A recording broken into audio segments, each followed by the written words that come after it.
terapia.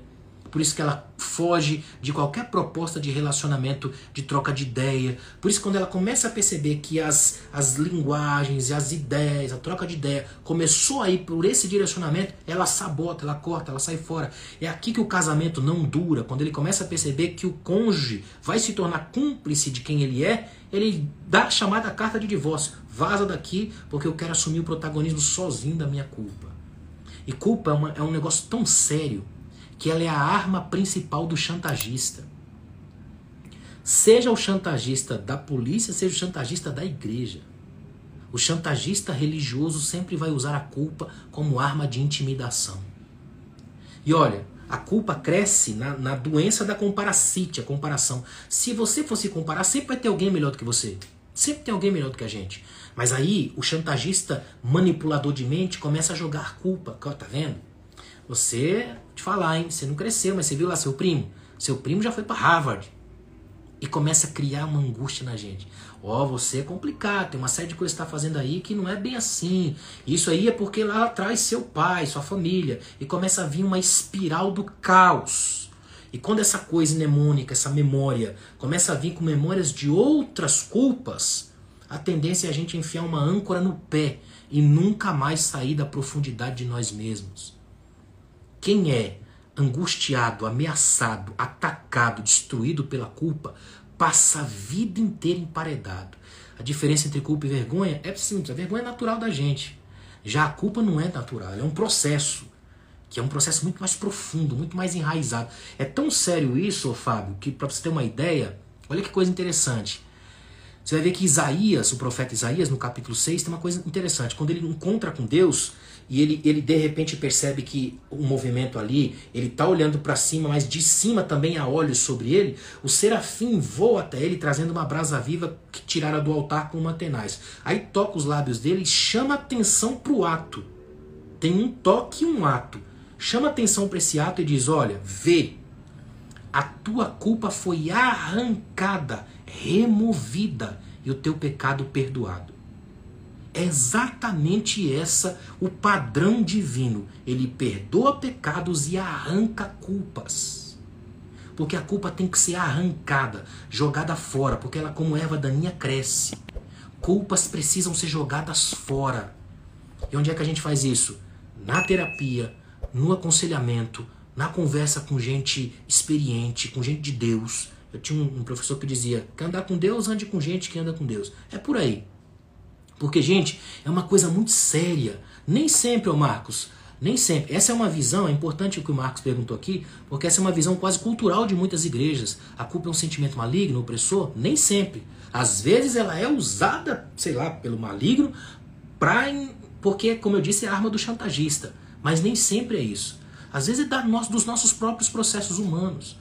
Tem gente, por exemplo, que é muito suscetível a isso. Fala uma coisa para alguém, percebe que machucou a pessoa e transforma isso numa espiral monstruosa de coisas. Então, é uma coisa muito mais séria, muito mais complicada. Então, por isso é tão importante a gente entender que não é tão simples. Não é tão simples. Tem uma coisa muito séria, muito complicada. A Cleide perguntou se vai ficar gravada. Vai ficar mais ou menos uma semana aqui, Cleide, depois só para os alunos lá do Instituto conhecer. Então, na próxima semana aí você pode assistir de novo, tá? Às vezes a culpa não pode ser uma verdade na vida de alguém que não confessa. Essa é a mentalidade que mais gera culpa, Eliel. Essa mentalidade de igreja que mais gera culpa. E nisso, muitas igrejas são facilmente manipuláveis. Algumas igrejas se tornaram máquinas reprodutoras de culpa. Porque nem sempre é uma coisa ruim que a pessoa fez e tem que deixar. Isso às vezes é um processo natural do próprio psiquismo e tem que ser trabalhado. Nem tudo que nos leva a gerar uma culpa na gente necessariamente é alguma coisa relacionada a pecado e que tem que ser jogada. Quer ver só um exemplo bem claro? Gente que foi criada em igrejas cuja tensão e o moralismo substituíam o cristianismo, como eu fui criado, por exemplo, até hoje, quando entra num cinema, sente uma pontinha de culpa lá no fundo. E veja só de entrar num cinema. Por quê? Porque é fácil ser jogada nisso. Por isso que nós, que lidamos com ambientes de igreja, precisamos ter um cuidado imenso para não nos tornarmos os carrascos da culpa através da religião. Então, gente, é muito importante que a gente entenda Quando estou de folga do meu trabalho, me sinto culpado em não estar produzindo. Não, você pode, pelo amor de Deus, fuja desse tipo de mentalidade. Primeiro que você não é uma máquina para gerar e produzir o tempo todo. Tire essa produção da sua mente. Você não é uma máquina. Se você tiver no seu intervalo, na sua folga, já cumpriu com o seu horário, viva a sua vida. Você não é uma máquina, não pode ser sugado até a medula por uma empresa dentro de um sistema que vai te matar. Muito pelo contrário. Cresça e aprenda a valorizar, inclusive, aquilo que você faz como produto do seu trabalho, que leva o seu salário para sua casa e que abençoa a sua família. É importante demais a gente entender isso aqui. Fui criado nos caminhos do Senhor, mas não... Fui criada não nos caminhos do Senhor, mas nos caminhos da religião. Sim, infelizmente. Por isso que é tão importante, gente, a gente fazer esse recorte aqui. Olha como é importante pensar sobre isso. Porque, olha, muita gente, inclusive, que geram essas culpas com esses ensinos, não que as pessoas de fato sejam malignas, vou lá para gerar culpa, não. É que às vezes é no processo da própria igreja, sem pensar na religião que está fazendo, vai gerando culpas. Por isso que a gente tem que chamar as novas gerações que estão nas igrejas a esse conhecimento, a entender que se o que eu estou fazendo de fato é gerar culpa nas pessoas ou promover liberdade. Porque, em último caso, nós que lidamos com igreja, com pregação, com religiosidade, somos chamados a libertação de vidas e não ao aprisionamento, sufocamento, estreitamento da visão de ninguém. Por isso é tão importante a gente entender isso. Paulo Pinas, um abraço, pastor, lá de Goiôerê, no Paraná, Deus abençoe. Então é importante demais que a gente entenda isso aqui. A culpa fundamentada no medo, ressalta o que temos de pior, sim. Porque aqui, lembra que eu falei no começo que esses nossos cativeiros emocionais, eles dialogam entre eles, né? Quando a culpa é fundamentada no medo ou o medo na culpa, isso gera uma espiral de crises. A coisa vai crescendo cada vez mais. Porque nesse caso, o que acontece é um ciclo de retroalimentação. Porque essa culpa vai se alimentar do medo de se abrir.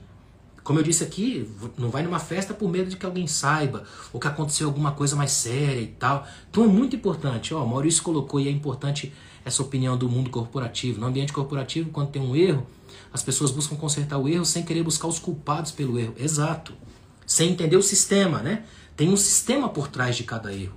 Existe uma linha do tempo. Por que aconteceu, como aconteceu, e a gente tem que entender esse mecanismo para que ele não se repita. Então, gente, agora olha que interessante. Por que acontece tanto sistema dentro de empresa, igreja, religiões, gerando culpas? Porque o que está em voga aí já não são as pessoas, mas o sistema, o modelo. Quando o modelo, o sistema, a coisa, fica mais importante do que a pessoa, a gente não perde tempo em gerar culpa em ninguém. Por isso é tão importante a gente entender isso aqui. Exato, o evangelista Eu Monteiro colocou aqui, a igreja de Gálatas, né? Liberdade, jamais voltar para o jugo da escravidão. Exato. Paulo, inclusive, vai dizer, olha, para a liberdade vocês foram libertos. Eu tenho a sensação que muita gente na igreja não faz ideia que a liberdade é uma coisa para crente. É uma sensação estranha que eu tenho. Tem crente que não faz ideia do que seja liberdade. E se você falar isso, imediatamente eles se culpabilizam, criminalizam a ideia de liberdade, porque eles entendem liberdade como libertinagem. É triste quando a coisa acontece assim. Então, guardem o que eu vou dizer a vocês. A gente precisa aprender a seguir, romper os grilhões e as cadeias. Também é uma atividade nossa. Escutem bem o que eu vou colocar aqui como se fosse uma pérola pra gente aqui hoje. Não se apaixone pelas próprias grades. Não desenvolva a síndrome de Estocolmo, apaixonado pelo próprio sequestrador. Não se apaixonem pelos cativeiros. Vivam para a liberdade. Vivam para entender que acima de qualquer coisa, a sua vida, o que você faz, os púlpitos que você assume, são geradores de vida. E geradores de vida precisam entender que há um processo muito maior de transformação e de libertação de vidas. Por isso, gente, guardem o que eu vou dizer para vocês no melhor lugar do coração. Coloca no melhor lugar da sua alma, da sua mente. Você não é uma máquina. Você não é alguém que pode ser esmagado por um sistema. Você é alguém em quem Deus escolheu habitar. Sabe, eu acho tão bonito quando Paulo fala assim, vós sois... É bonito demais. Vós sois o templo de Deus. Não sabeis, na pergunta, né? Não sabeis vós que o Espírito do Senhor habita em vós, mora. Ele implica um princípio de moradia. Então, guarde isso. Você não é uma cadeia. Você não é uma penitenciária existencial. Rompa com esses grilhões, com essas grades. Seja livre, leve e feliz naquilo que você faz e naquilo que você vive. Você acha que no ambiente da igreja muitos querem confessar culpas, mas não se sentem seguros pela falta de preparo, seriedade? Sim, infelizmente tem muito disso, né? Infelizmente seria tão bom se nós tivéssemos nas igrejas núcleos de psicólogos, psiquiatras, psicanalistas que pudessem conversar com as pessoas, e as pessoas que conversam na igreja, que fazem parte de sistemas de acolhimento, aconselhamento, fossem e se preparassem um pouco mais para isso também, porque é muito importante. Nunca tripudiar da dor de ninguém. As pessoas estão marcadas, feridas.